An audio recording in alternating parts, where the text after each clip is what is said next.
என் அன்பு குழந்தையே, உனக்கான நல்ல விஷயங்களை செய்து கொடுப்பதற்காகவே உன் தாயானவள் இன்று உன்னை தேடி வந்திருக்கின்றேன்.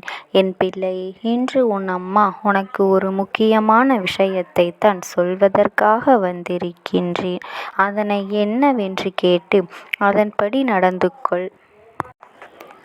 ஒரு முக்கியமான செய்தியினை உன்னிடத்திலே சொல்ல வந்திருக்கின்றேன் என் தங்கமே. நான் சொல்லப்போவதை கேட்டு பதற்றமடையாதே. உன் இல்லத்தின் வாசலில் உனக்கு காவலாக நின்று கொண்டிருந்த ஒரு ஆத்மா அங்கிருந்து செல்வதற்கு முன்பாக என்னிடத்திலே ஒரு விஷயத்தை பற்றி சொன்னார்கள்.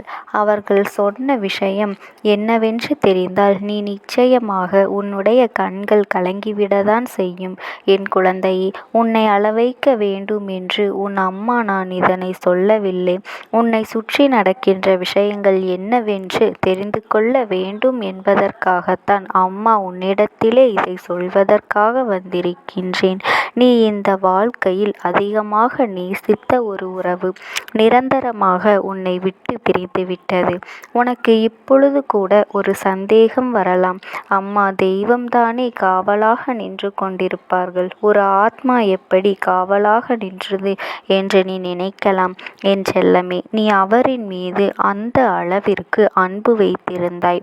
நீ வைத்திருந்த அன்பின் பலனாக அவர்கள் இந்த உலகத்தை விட்டு நிரந்தரமாக சென்ற பிறகும் கூட உன் மீது அதிகமான அன்பு வைத்திருக்கின்றார்கள். இங்கிருந்து செல்ல முடியாமல் உன்னுடைய இல்லத்தையே சுற்றி சுற்றி வந்து கொண்டிருந்தார்கள்.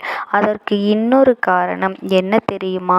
நீ அவர்களை பற்றி அதிகமாக நினைத்ததும் நினைத்து கொண்டு அழுததும் தான்.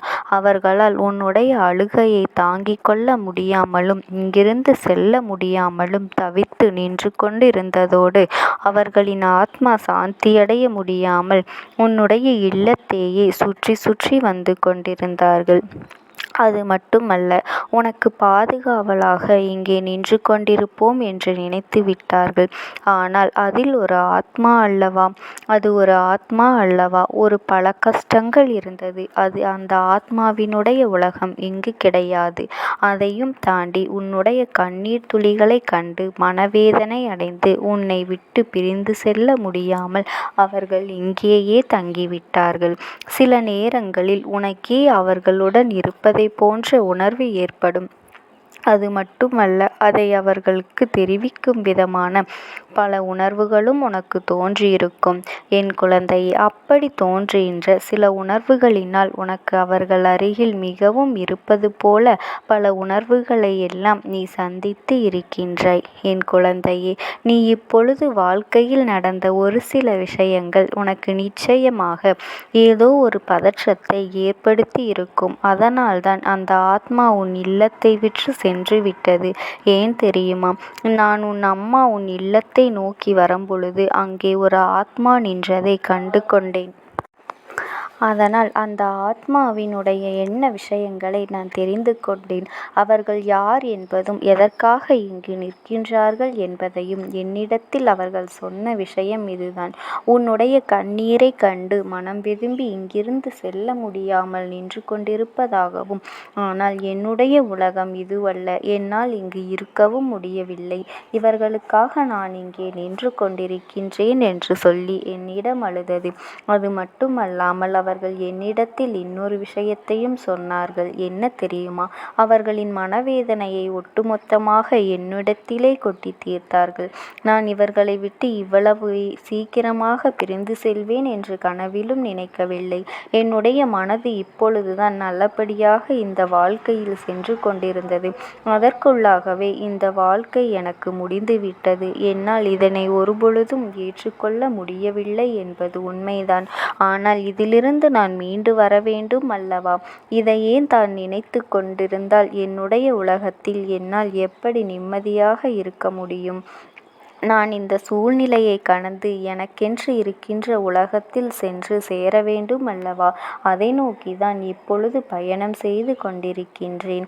இவர்களின் மனநிலையை முதலில் மாற்ற வேண்டும். இவர்களுக்குள் இருக்கின்ற எண்ணங்களை, என்னை பற்றிய சிந்தனைகளில் முதலில் மறந்துவிட வேண்டும் என்பதற்காகத்தான் கண்ணீரோடு எல்லா விஷயங்களையும் என்னிடத்தில் சொல்லியது. அதற்காக என்னை ஒட்டுமொத்தமாக மறந்துவிட வேண்டும் என்று நான் சொல்லவில்லை. நினைப்பதையும் என் அருகில் இருக்க வேண்டும் என்று எண்ணி அழுவதையும் நிறுத்திவிட்டால் போதும். அதிகமாக நினைக்கும் பொழுது என்னால் நான் இருக்கின்ற இடத்தில் நிம்மதியாக இருக்க முடியவில்லை. எனக்கு இந்த வாழ்க்கை நிச்சயமாக பிடித்திருந்தால் யதார்த்தம் என்னவென்பதை நான் புரிந்து கொண்டேன்.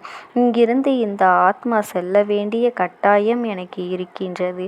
எல்லோருமே இங்கு நிரந்தரமாக இருக்கப் போவது இல்லை என்று எனக்காக அழுது கொண்டிருப்பவர்கள் நாளையோ, நாளை மறுநாளோ, அடுத்த நாளோ அல்லது இன்னும் சில நாட்கள் கழித்தோ அவர்களும் இங்கிருந்து பிரிந்து செல்ல வேண்டிய கட்டாயம் என்பதனை நான் இப்பொழுது உணர்ந்து கொண்டேன்.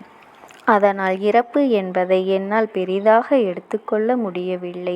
அம்மாவே, நான் சாதாரணமாகத்தான் இதை எடுத்துக்கொண்டேன். பிறப்பு என்ற ஒன்று இருக்கும் பொழுது இறப்பும் இருக்கத்தானே செய்யும். என்னுடைய விதி எனக்கு இந்த நேரத்தில் முடிந்துவிட்டது. அதனால் என்னை பற்ற வைத்த கதைகள் எல்லாம் இப்பொழுது விடுவித்து விட்டேன். என்னுடைய விதி எனக்கு இந்த நேரத்தில் முடிந்துவிட்டது. அதனால் நான் என்னை பற்றிய கவலைகளை இப்பொழுது விடுவித்து விட்டேன். என்னை நினைத்து அழுது கொண்டிருக்கின்ற இவர்களை பற்றிய கவலைதான் எனக்கு அதிகமாக இருக்கின்றது. என் அம்மா, நான் இங்கிருந்து செல்ல விரும்புகின்றேன். நான் நல்லபடியாக இருக்கும் பொழுது உங்களைத்தான் வணங்கி வந்தேன். நீங்கள் எனக்காக இங்கிருந்த நல்ல நிலையை கொடுக்க வேண்டும். நான் எனக்காக இடத்தை சென்று சேர வேண்டுமானால் இவர்களை விட்டு செல்வதற்கு எனக்கு மனமும் இல்லை. இவர்களின் நிலையை நினைத்து என்னுடைய மனதானது மிகவும் வேதனைப்பட்டு கொண்டிருக்கின்றது. சில நேரங்களில் பயமும் கொள்கின்றது. அதனால்தான் இந்த பொறுப்பை உங்களிடத்தில் கொடுத்து செல்கின்றேன். நான் இல்லாவிட்டாலும் என் குடும்பத்தை நல்லபடியாக பார்த்து கொள்வீர்கள். இருந்தாலும் இந்த பொறுப்பை நான் உங்களிடத்தில் கொடுத்து செல்கின்றேன். நான் நிம்மதியின்றி இங்கிருந்து செல்வதினால் என்னுடைய சார்பாக உங்களிடத்தில் கையேந்தி ஒரு விஷயத்தை சொல்கின்றேன். என் குடும்பத்திற்கும் அவர்களுக்கும் எந்த நேரங்களிலும் எந்த ஒரு கஷ்டங்களும் வராமல் நீங்கள் பார்த்து கொள்ள வேண்டும். நான் இருந்தால் அவர்களிடத்தில் எந்த அளவிற்கு அன்பாக இருப்பேனோ அந்த அன்பினை வேறு ஏதேனும் ஒரு ரூபத்தில் அவர்களுக்கு கிடைக்கச் செய்ய வேண்டும். கொஞ்சம் கொஞ்சமாக அவர்கள் என்னை மறந்துவிட வேண்டும். என்னுடைய அன்பினை இன்னொரு இடத்திலிருந்து பெறும் பொழுது அவர்களுக்கு நிச்சயமாக என்னை பற்றிய நினைவுகள் அதிகமாக விடாது. நான் இல்லை என்கின்ற யதார்த்தத்தை அவர்கள் உணர வேண்டும். இல்லாத ஒருவரை மீண்டும் மீண்டும் திருப்பி கொண்டு வர முடியாத இந்த உயிரை நினைத்து அவர்கள் வேதனைப்படுவதை என்னால் ஏற்றுக்கொள்ள முடியவில்லை. அதனால் என் அம்மாவே, இந்த சூழ்நிலையை நீங்கள்தான் மாற்றிக் கொடுக்க வேண்டும்.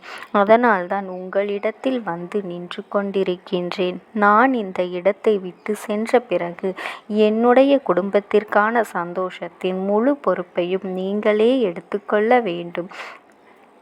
அதற்கு நீங்கள் எனக்கு ஒரு சத்திய வாக்கினையும் கொடுக்க வேண்டும். இந்த சத்தியத்தை நான் மனதார ஏற்றுக்கொள்வேன். எனக்காக ஒரு முறை இதை செய்வீர்கள் என்றால் என்னுடைய ஆத்மாவும் சாந்தியடையும். நான் என்னுடைய குடும்பத்தையும் கஷ்டம் செய்யாமல் விட்ட கடமைகளையும் கூட நீங்களே செய்து கொடுத்து விடுங்கள். ஒன்று போதும். என்னுடைய மன நிம்மதிக்கு நான் மட்டும் இங்கே என்ன பெரிதாக செய்துவிடப் போகின்றேன்? ஒரு ஆத்மாவாக இருந்து கொண்டு என்னால் எதுவுமே செய்ய முடியாமல் தவித்து நின்று கொண்டிருக்கின்றேன். என் தாயானவளே, எனக்காக இந்த ஒரு விஷயத்தை செய்து கொடுங்கள் என்று வேண்டிக் கொண்டது. ஆனால் காலத்தின் கட்டாயம் என்னை இங்கிருந்து இழுத்து சென்று விட்டது. அதற்காக இனி அழுது ஒரு பயனும் இல்லை. என்பதை புரிந்து கொண்டேன். அதை பற்றி வருத்தப்பட்டு எந்த ஒரு பலனும் இல்லை. என்னுடைய இந்த ஒரு ஆசையை மற்றும் நீங்கள் நிறைவேற்றி கொடுங்கள். என்னுடைய குடும்பத்தில் இருக்கின்ற யாருடைய கண்களில் இருந்தும் கண்ணீர் வரக்கூடாது. நான் இல்லாத குறையை அவர்களுக்கு தெரியக்கூடாது. என்னுடைய அன்பினை நிச்சயமாக யாரேனும் ஒரு ரூபத்தில் கொண்டு சேர்த்து விடுங்கள். இப்படியெல்லாம் அந்த ஆத்மா என்னிடத்தில் கேட்டுக்கொண்டதோடு மட்டுமல்லாமல் என்னிடத்திலே அந்த சத்தியத்தையும் வாங்கி கொண்டது. அங்கிருந்து சென்று விட்டார்கள். என் குழந்தை, இதிலிருந்து நீ ஒரு விஷயத்தை புரிந்து கொள்ள வேண்டும். உன் இல்லத்தில் ஒரு ஆன்மா உன்னை சுற்றி சுற்றி வந்து கொண்டிருந்தது உண்மைதான். ஆனால் அவர்கள் சென்று விட்டதும் உண்மைதான். அங்கேயே இருந்திருக்கலாம் என்று நீ நினைக்கலாம். என் பிள்ளையே, அவர்களை விரட்டுவது என்பது என்னுடைய நோக்கம் கிடையாது. ஆனால் அவர்கள் எங்கே வாழ வேண்டுமோ அங்கேதானே வாழ வேண்டும். தன்னால் இருக்க முடியாத இடத்தில் அவர்களால் வாழ முடியாது அல்லவா? அவர்களுக்கு நிம்மதி கிடைக்க வேண்டும் அல்லவா? அதனால்தான் அவர்கள் இங்கிருந்து சென்று விட்டார்கள். என் அன்பு குழந்தையே, நீ எதை நினைத்தும் கவலைப்படாதே. இந்த அம்மாவினுடைய ஆசீர்வாதங்கள் உனக்கு எப்பொழுதுமே முழுமையாக கிடைத்து கொண்டே இருக்கும். நீ எதை நினைத்தும் கலங்காமல் தைரியமாக இரு. ஓம் சக்தி.